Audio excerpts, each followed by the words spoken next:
Then I looked, and behold, on Mount Zion stood the Lamb, and with him 144,000, who had his name and his Father's name written on their foreheads. And I heard a voice from heaven like the roar of many waters, and like the sound of loud thunder.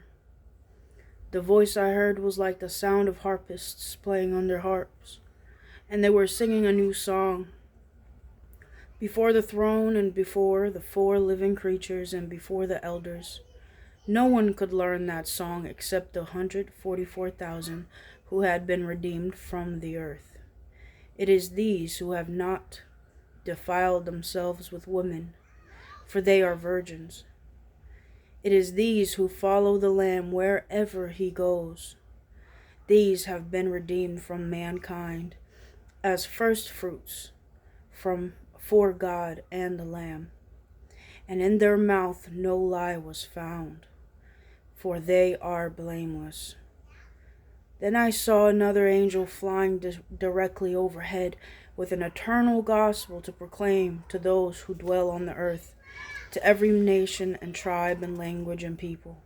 And he said with a loud voice, "Fear God and give him glory, because the hour of his judgment has come, and worship him who made heaven and earth, the sea and the springs of water."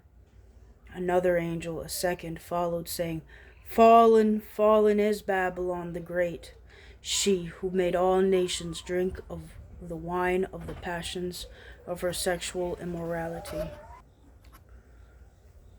And another angel, a third, followed them, saying with a loud voice, "If anyone worships the beast and its image and receives a mark on his forehead or on his hand, he also will drink the wine of God's wrath, poured full strength into the cup of his anger. And he will be tormented with fire and sulfur in the presence of the holy angels and in the presence of the Lamb. And the smoke of their torment goes up forever and ever."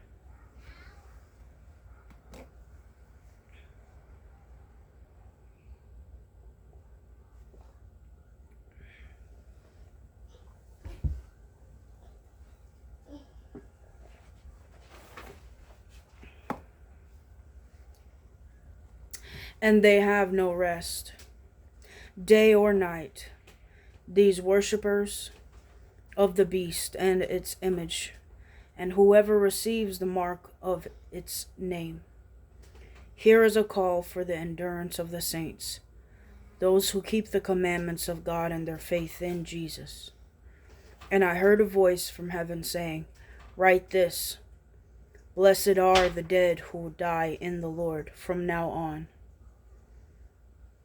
"Blessed indeed," says the Spirit, "that they may rest from their labors, for their deeds follow them."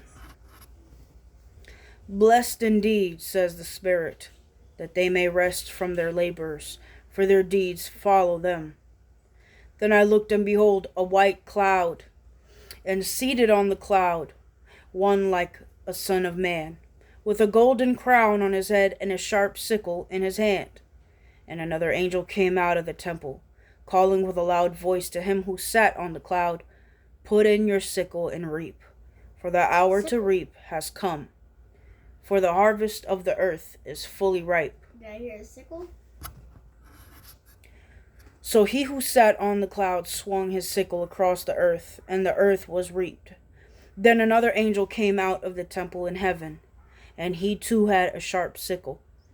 And another angel came out from the altar, and the angel who has authority over the fire.